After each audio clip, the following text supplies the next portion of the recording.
Good afternoon, everybody, and welcome to the Israel Brief, brought to you by Maale of the Land. I'm your host, Raleen Marks, and we bring you Israel's top stories Monday to Thursday right here on this channel.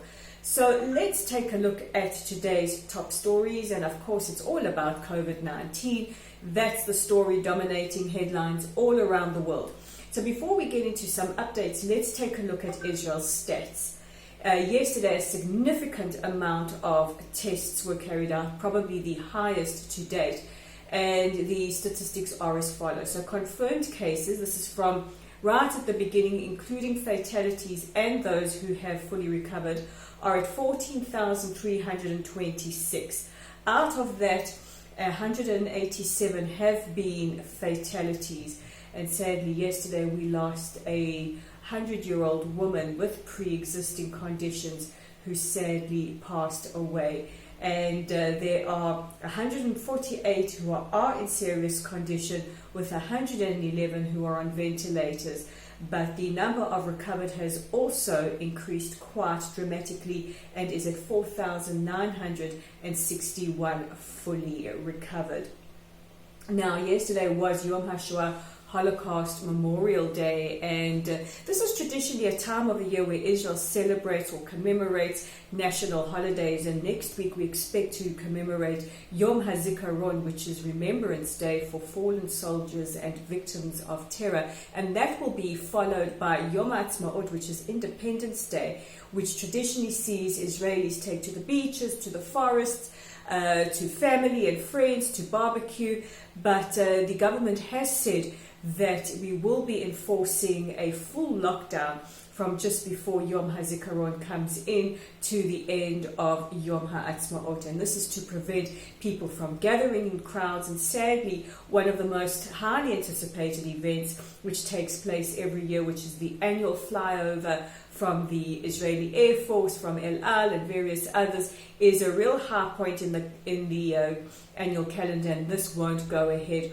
Also, what will not be going ahead are visits by families to the graves of their fallen, and this has created a lot of debate. But earlier today, the current Defense Minister Naftali Bennett, who's in the process of handing over to his successor Benny Gantz, said that the reason why they don't want to allow families at the cemeteries, in fact all access points to cemeteries will be blocked, is because this will encourage crowds, and also it puts people who are elderly, because they are more likely inclined to visit the cemeteries, at tremendous risk.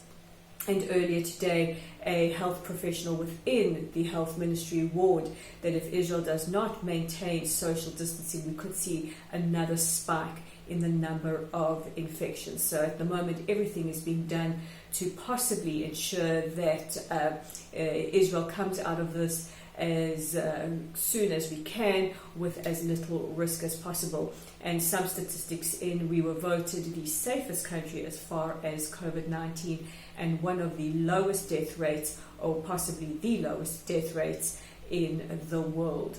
So it's a kind of a morbid achievement, but that's where we stand. In other major news, a terrorist attack took place this morning in Maale Adumim. A terrorist drove towards an IDF soldier or border guard and tried to drive into him, got out the car, and then proceeded to attack him with a knife.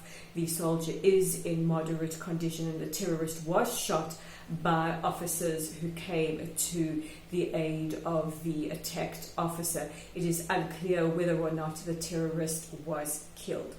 And in other news, as COVID-19 spreads around the world, so too does anti-Semitism. And while it's not a new thing to blame the Jews for pandemics or plagues, it is certainly gaining traction. We saw over the last weekend demonstrations in Columbus, Ohio, using horrible neo-Nazi imagery, showing rats in blue and white with hooked noses and Magen Davids, saying that Jews are the real plague. And yesterday in Germany, while the ambassador was conducting Yom Hashoa meetings via Zoom and listening to a testimony from a Holocaust survivor. The meeting was zoom-bombed by anti-Israel activists who are also neo-Nazis, who shouted anti-Semitic slurs and put up pictures of Adolf Hitler. And the Foreign Minister of Germany, Heiko Maas, has roundly condemned this. He said this is absolutely deplorable and should be condemned by all, and the ambassador, of course, roundly condemning this. But just to be aware, if you are holding Zoom meetings, one of the issues that Jewish organizations are being warned about is the possibility of this kind of activity, this kind of Zoom bombing. So those are your top stories from Israel today. Don't forget you can check out our content on layoftheland.online, and there's an article written by me with my interview of Captain Ofer Aloni. He's an El Al captain who flew to Peru and numerous other places to bring back stranded Israelis. Check out what he has to say about that. You can also check it out online at our Facebook page, which is at Lottel Site. And while you're there, please join our growing family.